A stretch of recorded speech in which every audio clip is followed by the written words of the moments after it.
everybody, and welcome to another exciting quick review Thursday. I'm your host, Jonathan Moody, and this is actually being recorded on a Thursday. Go figure. Usually it's not recorded on a Thursday. It's usually pre-recorded somewhere else, but I guess that was the day that me and Mark D Valenti, the co-host for the special guest here, could do it. So, hey, Mark, how you doing? Fantastic, Jonathan. How are you? I'm doing fantastic, and I chose to do this movie because I was thinking about it. One of the criteria that I feel for Quick Review Thursday is that it's not a film that we would normally put on Indie Film Cafe, because either it's sort of like, it's just not enough you could talk for an hour for, and I figured this would be sort of the perfect one to do. And the film is the 1991 film High Strung, which was written by Steve Odekirk and I believe another guy, Robert Kuhn or something like that. I think that was his name. And it was directed by Robert Nguyen, I believe, is the director's name, who I hadn't really heard of other than this movie. But Roger Nygaard, I'm sorry, is the director, and Robert Kuhn is the co-writer. And so Steve Odekirk, basically this is a lot of his stand-up comedy, by the way. Like if you couldn't tell, if you watch some of his stand-up comedy, most of his stand-up comedy is a lot nicer in spirit, but in tone and more fun. But this is a little bit more mean-spirited, I would say, because he's just angry and bitter. What was your first reaction when you saw this movie? Well, I will say, Jonathan, my first reaction was, why did Jonathan make me watch this movie? I get that a lot.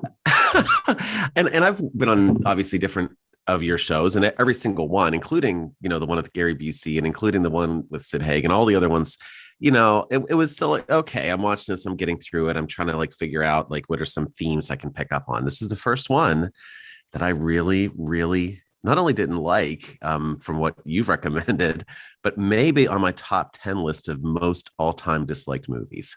Really? So, yes. You disliked it? Yes, wow. I did. Why? What was the reason for that? Well, and again, there's a couple of reasons. One, I'm not a huge fan of comedy in general, just because I feel like there's and it doesn't mean that I can't appreciate comedic tones, especially in other types of movie. Just in general, I think it's a lot to live up to, right? You got to be funny. And again, comedy is subjective too. Certain people find things funny. But the biggest reason is I could not at all connect with the main character. I get the whole shtick, right? I get he's angry and he's high strung and everything is just, I just couldn't connect with him as a person at all. So I felt no stress, right? And then I felt no worry about him. It's just that's all. I couldn't do it. And then I'm not either also a fan of sort of that era Jim Carrey either. So, and it was like when he came out. Now listen, when it came out, I loved The Mask, I loved Dumb and Dumber, but at a certain point, it's just too much, right? Mm-hmm. And it's just, so to me, it just didn't resonate for me for those kind of broader reasons, I'd say. Yeah, this is pre even Ace Ventura, which was his first big thing. So this was before that. Weirdly enough, if you are a fan of Ace Ventura: When Nature Calls, which is the second one, Steve Odekirk directed and co-wrote that one. Which, I mean, they've been friends. I think, if I'm correct, they knew each other through like the Mad TV / comedy stage days, and stuff, and became friends. And Jim, I think at that time, had just done like Mad TV, and he was sort of, he had done that movie Rubber Face, so he was sort of used to rubber facing it. He was used to being that kind of character that just can make all these, facial expressions and stuff that, and he used it kind of.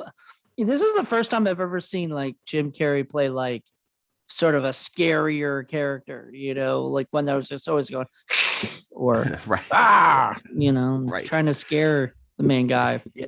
Yeah, and I think because of that, right? Because we're so used to seeing by this point, I mean, on our lives, Jim Carrey doing all that, mugging and everything else. It was like you've seen it, right? So you've heard me talk on the show before, where we're geared toward looking for things that are the same. And then if things are the same and we lose interest. So it's like, okay, that's Jim Carrey. It's not scary, right? Because it's Jim Carrey mugging for the camera. And listen, the one thing I'll say positive, which is why I don't give this a 1 on IMDb, is just a couple of different things that he talked about, even just calling out, oh, you're scary, how this rubber faced guy, blah, blah, blah, like sort of a self-awareness call out a couple of times. And some of the things that he talked about, wow, I'm really mad about this. I don't know why. I don't get this upset about anything. Yeah, it was just a couple of the observations were interesting that he made, and I liked the bit with like the fly and the camera and things like that, in his apartment. I don't know. And then of course I didn't feel like there was any development either, right? I didn't feel like he sort of learned his lesson at the end. Right, because he went to a restaurant, but then do they still have cereal, right? So, but here's the thing too, even if he would have, I guess there was no way the movie could have won to me, because he didn't really develop, I don't think, because he still was complaining about the cereal. But if he would have completely changed in the last minute of the movie, I'd be like, well, that was kind of an easy way to wrap it all up. So I guess this movie could have done no right.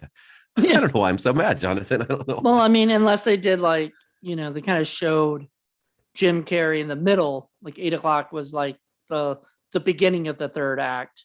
Then it gets to a point where you meet Jim Carrey, he finds out, then all of a sudden the last maybe 20 minutes of the movie or 10 minutes of the movie, right, he's kind of this changed guy and he's doing things.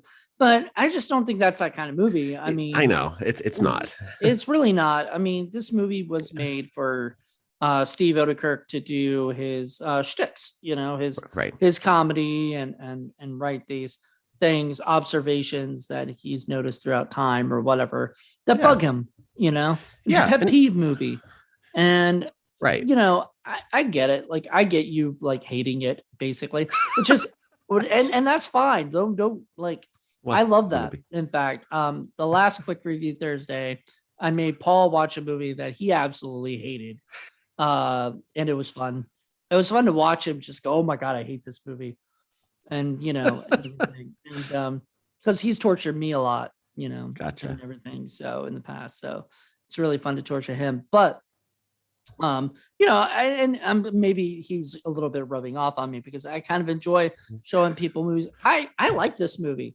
So I didn't I kept telling you, I think before, even up to this review, I asked I kept saying, I really can't wait to hear what you think, because I know this is like basically a love it or hate it kind of movie. Either you love it because it's sort of funny and goofy and stupid, or, it has whatever, there's certain things I always remember. I think this is a little bit, once again, just like the last one we did 8 days a week, has a little bit of nostalgia for me, because I remember when I remember the day I rented it, and everything. And I got it at the video store and I was like, what is this movie?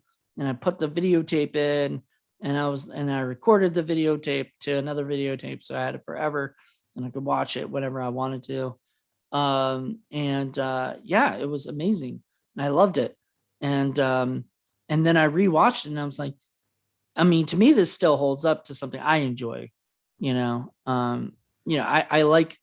liked his character. I like the fact that he was, he has all these pet peeves, and then the people just kind of piss him off in this world. And, you can only say, I would rather be dead. Was it 18,000 times? 18,000. Yep. Yeah. That was funny. That was funny. Fred Willard. I mean, some of the, some of the celebrity guest, stars, Fred Willard, and there was Thomas F. Wilson, aka what's the guy's name? McFly's enemy. Oh yeah. Biff. Yeah, Biff Tannen is in it. And what's funny about that is he was not like, this was right after Back to the Future 3, or so. So he had not really been doing much other than that. Nobody really knew him from that. So when I saw him being a big Back to the Future fan in this movie, I was like, what's Biff doing here? It's awesome seeing him play a different role, but yeah, and Denise Crosby from Pet Sematary. I mean, some great. Oh, Kirsten Dunst was in this movie. Did you know that? Did you see that?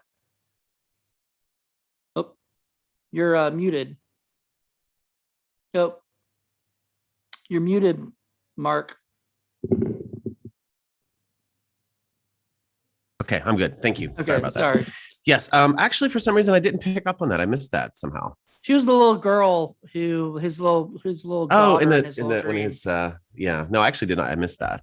Yeah. Well, I mean, you wouldn't have known it was her. I don't think. Right. I mean, she did not look. She was a little freaking kid. Right. Well. Yeah. So go ahead. Well, yeah, I was going to say also the gentleman, and I don't know the actor's name, who played on the Naked Gun movies, right? The guy that was that does all the guy. He played his boss in this movie. He's the guy that's in the Naked Gun movies, who's like the guy that does all the stuff that he makes for Frank Drebin. He's the one, okay. He's like the he's the guy, science guy or whatever. Yeah, his name, Ted is his name, right? So it was but so I saw that and I was like, okay, that's cool. And here's the funny thing: I love the Naked Gun movies, so it's not like I dislike all comedies, and I understand that this was about just basically a stand-up for an hour and a half, Well, and that's the interesting thing is like I always love kind of getting people who, well, I mean, I didn't know you were not really that into comedy unless it's a specific thing anyway.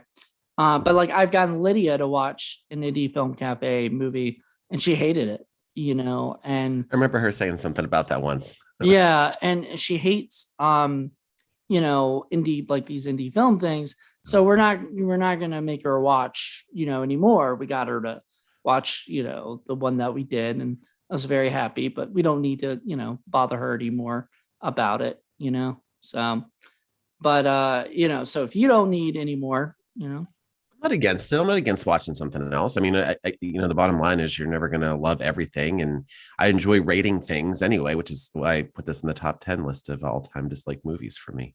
And again, I'll be honest with you. I haven't had anything that's been in the top 10 list of disliked movies for a while. So this was good. Well, it's good. It's good. I could help you with that. Yes, exactly.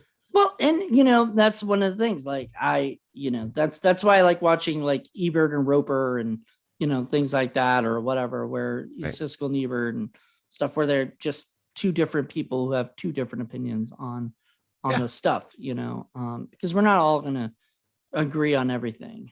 There's going to be times where we're not going to agree, and that's fine, and sometimes it's explosive. I found this movie to be cute at times, even with his kind of being obnoxious, and some people would find him annoying, and shit, like you probably did. But I don't know. I just kind of like, some of those things are really cool observations. So what was your favorite part and what was your least favorite part? I think, good question. I think my favorite part had to do with some of the interactions that he had with different people, right? And the Fred Willard thing, right? I'm a Fred Willard fan as well. He came on, I was like, oh, okay, that was good. And Fred Willard was him being Fred Willard, right? He's the same character in a lot of films. And then when he started going down the path of, outlining and getting the most expensive this, and is it illegal to have two policies? I thought that was actually good. But my problem also with the movie is it goes on too far. I feel like a minute of that, like, okay, now I get where you're going. You're trying to get him to like say, get him all excited and think he's going to buy a policy, right? But then, okay, we get it. And it keeps going on. It's actually another reason why I don't like musicals, because in musicals, when people start singing, there's going to be 3 minutes of a song and that's not exciting, right? It's not dialogue. It's just sort of, it's just, it's going into me, it's boring. So thus him going down a diatribe for a few minutes about this, I'm like, okay, I get it. I get what you're trying to do here. Wow, I'm really mad. Yeah, sometimes when they kind of like keep going, it gets annoying. Right, but I liked that premise and that interaction until it became what it was. Too much. Well, did you see him like saying he'd rather be dead? Like, did you see him telling him he didn't want to do it at the end? Like, Yeah. did Oh, you see yeah. that Yeah. joke Yeah. No, coming? obviously, yeah. So that was like a foreshadowing too, right? I assumed that it was thinking, oh, something's obviously going to happen. I didn't know that he was going to be dead in the movie, but yeah, surprisingly, I did pick up on that. Right. So, But I'm saying, like, when he tells the guy and slams the door in his face and yeah. he says, I'd rather be dead Right. or Then have whatever, and he slams the door. Did you kind of see that joke coming, or did you sort of? No, I mean, I didn't see that joke coming necessarily, but after he did that, I was like, okay, that's blatant foreshadowing of something that's obviously going to be a Okay. decision point later. Right.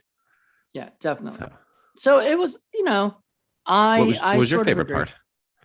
I'm trying to think, because I don't know. I like almost all of it anyway, but Okay. I kind of like the interaction between him and Denise Crosby, where she's he's like getting really upset and he wants to like tell her off like this whole time. And he's even thinking to himself, I'm going to tell her off. And then he finally does at the end. He Right. kind of explodes because it's just been boiling up in his head the whole time. Yeah. He finally does it. And he tells him he would rather have crawled or you put the thing up into a ball and shove it up her butt. Yeah. And Right. that was always like, even as a kid, I was always like, oh my God, that's freaking hilarious. Right. And then as an adult, it's still one of my favorite lines, like a clam with a hat, like stuff like that. Yeah, like, that I like that part too. Like I like the comments he was, calling out the absurdity of that character in the book. and Yeah. and the fact he was doing like really fucked up kids stories, Yeah. ones you Yes, I can't guess I really like that part tell, too. but they were sort of like, I get it, like what he was trying to say. It was trying to say, like, we're trying to treat kids like they're not kids. We want to give them stuff where they, put like a pop-up book where it says what happened to grandma and she's dead with Right. that music. And I mean, that's Yeah. going a little too far, but for that character, it doesn't, Right. like I totally get it. Right. I don't, the one thing that annoyed me, and this goes to what you were saying about like things going on too long. Like, okay, so he drops the book behind the couch and he tries to he finally gets it and it's all good. And then he drops it again. And I'm like, dude, just go around and, Right. it's on the other side. You're pushing it to the other side. It's obvious, like the joke is that he's trying to do whatever he can. He's making this one thing just to do that. And it just Right. it was a little annoying. But aside from that, I didn't have much annoying things. Like I thought everything was fun, and seeing Jim Carrey just be Jim Carrey, back Yeah. then, it was kind of cool. Yeah. I dug it. That's fair. No, I think that makes total sense. Well, and then I started thinking about, is there a bigger story being told here, right? Like the part where he dropped the book behind the couch and he couldn't get it. And was the book symbolic of his life and his complaining? And he was there trying to reach it and trying to all the things, to try to grasp it. And then Denise Crosby comes in and says, did you drop it? Meaning that if he just stops being the way he is and listens to other people, maybe they can help. I don't know. Then I thought, nah, this movie's not that deep. So I don't know. Maybe it was. I don't know. I don't know. No, I don't. Now I that don't, you're saying that, maybe it was. I don't know. I want to say it was. I'm going to say it was because I don't want to go through life thinking that this movie isn't deep at all. Well, don't get me wrong. There's a lot of superficial movies that I should know you and I have both watched. So it's not like I'm against that. It's just, Right. And I mean, Jim Carrey movies generally are kind of superficial movies. Like right. They're not deep like Phyllis. Now, more what he does now might be right. But like what he did back then, he just wanted to make funny movies that made you laugh. And I think maybe that was this, but I like your thought of like him trying to get it and he can't get it. And if he just listened to somebody, maybe and just listen to his boss, and maybe he'll get his life straight. Maybe. I don't know. Maybe it should have probably ended with him talking about how he's going to change his life a little bit, because really, other than going to a restaurant and still wanting cereal at the end, he really hasn't changed much. Right, exactly. So, but you can sort of see that he's got a new lease on life now, and maybe maybe that did help, We'll never know. Yeah, because I'm guaranteeing there's never going to be a sequel to this movie. And that's not to say that because it's bad or something. It's just because it was never, I don't think it was ever designed to be a sequel kind of movie. It was one and done. Like, I don't think they'll ever do My Dinner with Andre too, Right. But those are the kind of movies where they're just talk and they're just basically low budget films that have, sort of these oddball characters or whatever, talking about their, philosophies on life. That's, I feel like that's its own like subgenre of comedy, and whatnot. Yeah. And I'm not against that if it's done well and happens to be something that appeals to me, I mean, listen, same thing with low budget horror movies, right? There's a lot of movies that we've watched that aren't deep. That's basically you're watching it for the gore, at least have some connection to the characters, obviously so you've experienced fear, but there's nothing really deep there. So I would think there's movies like that we all kind of watch to enjoy. But you have to be entertained. I feel like I have to be entertained to at least accept the superficiality of it. I have to be entertained by the superficiality of it. I agree. I feel like you have to sort of, there's something, and you personally, and once again, this goes to the fact that you didn't grow up watching this. This was your first time, and you're an adult, and you're in this year, you know what I mean? Like, there's a lot of things that go into like thinking about this, I was a kid. It was 92 or 3 or whatever. It was like right around the time Jim Carrey was getting famous that they put this out on DVD, and I was obsessed with it, as a kid, because it just seemed sort of funny and silly and stupid and had no real, just entertainment value. Like, it's just something I could watch on a sick day, and I knew almost every word back then, and stuff. I could quote it, I didn't even get a lot of the jokes probably when I was a kid, but now I get a lot more, but there you go. Different people, different attitudes, and different opinions on the movie. Yeah. Okay. That's great.